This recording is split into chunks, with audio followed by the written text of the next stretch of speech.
Hello guys, আমাদের মিশনের আজ ডে 14। আজকেও সকাল সকাল রেডি হয়ে অফিস চলে যাই, গিয়ে মেটেরিয়াল নিয়ে বেরিয়ে পড়ি কাস্টমারের বাড়ির দিকে। আজকে ওয়েদারটা ঠিকঠাকই ছিল, রোদ ছিল সকালে, কিন্তু তা যেতে যেতে বৃষ্টি নেমে যায় হঠাৎ।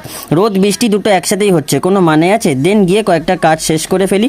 আজকেও অনেকগুলো কাজ ছিল আর আজ একাই ছিলাম। কাজ করে বেরিয়ে দেখি রাস্তা খুঁড়ে সোনা বের করার কাজ চলছে জোর কদমে। ভাবলাম দাঁড়িয়ে দেখবো, হঠাৎ মনে পড়ে গেল আমার কাছে অনেকগুলো কাজ আছে, তাই তাড়াতাড়ি করে আবার অন্য কাস্টমারের বাড়ি চলে যাই। আজ সাথে করে একটা AK-47 নিয়ে বেরিয়েছিলাম, যদি কেউ বেশি তর্ক করে উড়িয়ে দেবো, কিন্তু যা বুঝলাম এটা দিয়ে দেওয়াল ওড়ানো ছাড়া আর কিছুই হবে না, তাই একটু হতাশ হয়ে গেলাম। আজ একজনের বাড়ি গেছিলাম, তার ফ্ল্যাটে আবার নতুন লিফটের কাজ চলছে, ওনার আবার 4th ফ্লোর। আমার শুনে মাথায় হাত।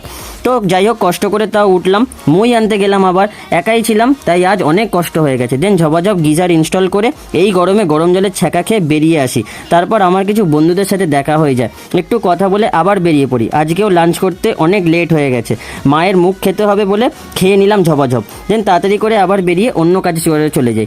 আজকে সারাদিন এই করলাম। তোমাদের ভিডিওটা ভালো লাগলে অবশ্যই লাইক, কমেন্ট, শেয়ার করে দিও। চ্যানেলে নতুন হলে সাবস্ক্রাইব করে দিও।